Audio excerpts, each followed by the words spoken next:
I make pots, but I'm not really a pot maker. Right. Do you know what I do? Well, I've seen some, but why don't we Grab a book out of that. See that? No, they're behind you. in the Underneath box. that bucket in that box. In the box. Just grab one of those. So this is kind of what I do, like big giant, these installation things. They're huge. Oh, wow. Yeah. That's kind of what I do. You can take that too. Wow. Thank you. We'll turn it in with our work. Okay, so 4 questions, really quick. Your history. How did you get where you are today? It's like years. Yeah. Well, I grew up on a small farm. Really? Like, Quickly. I mean, if you said, are you native to Arizona? oh no, okay, so this is probably the 7th state I've lived in. Okay, I'm not the only one. Yeah, I travel around a lot. I grew up in New Jersey. Oh. I went to graduate school in Michigan. Went to undergraduate in New Jersey. That was backwards, sorry. And then graduate school in '93. I graduated. And then my first job was in California. And I left there in 2005, or 2004. And then I moved to Philadelphia because I didn't like my job in California. And all the time I was making work, showing work, around the country, internationally, yeah, the whole thing. And then I worked at the clay studio in Philadelphia for about a year. Mm-hmm. And then I got this huge grant to do that project that's the catalog is, and I got this job at the same time, so they let me do the project here, and the school gave me another grant, and now I do installation work like that book, whereas prior I started out making like teapots and things like that, and then graduated from teapots to sculpture to installation. Now I do sort of mixed media installation, a lot bigger projects, project based. So I don't know if that does that sort of answer no, like that how really you does.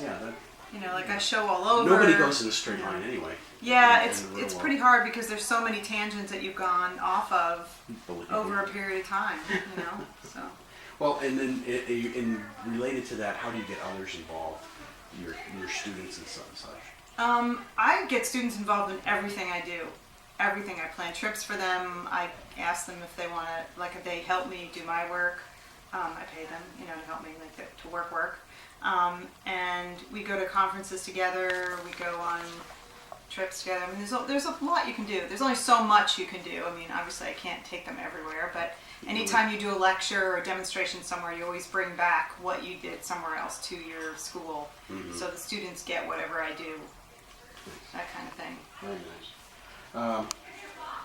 What do you think of the craft movement as far as the? Would you rather go to Walmart than that kind of thing versus? No. Well, there's I don't know what you're asking. If you're asking about commercial like commodity, or you're asking about like that's pretty much craft what they've art turned kind of stuff? most of consumable things. Well, they've become consumables, so no longer is it pots and pans and clay figurines or any of that stuff it's all mass produced. I mean, it used to be all craft oriented.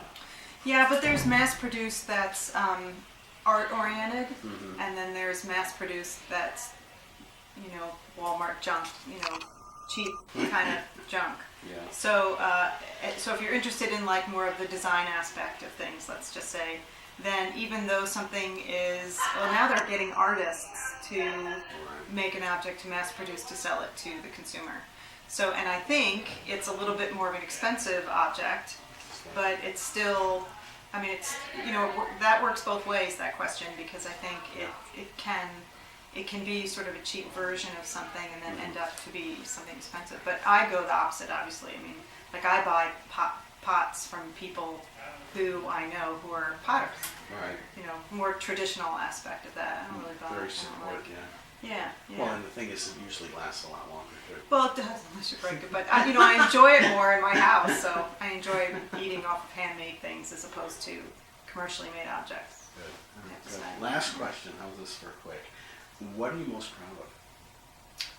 In terms of my work, or your work, your life? If you did a step back and go, wow, this was good. Your students or I'm definitely proud of a lot of students. I don't know. I mean, I don't know how to answer that. I'm really proud of my project, and then I'm doing another one right now, which opens in 2 weeks in New York, so that's good. What can we I mean, I guess, huh? Can we go with you? Yeah, right. It's gonna be hard enough, I guess. I don't know. In terms of myself, it's just like project-oriented things. But I think, I'm the type of person that I always strive for more, which is why I push students to further themselves, because it's too easy to settle into something. Oh, it's really. Yeah, it's too easy. Yeah. So, I don't know. I'm probably really proud of that project, and I'm proud of like students who make it and work hard, and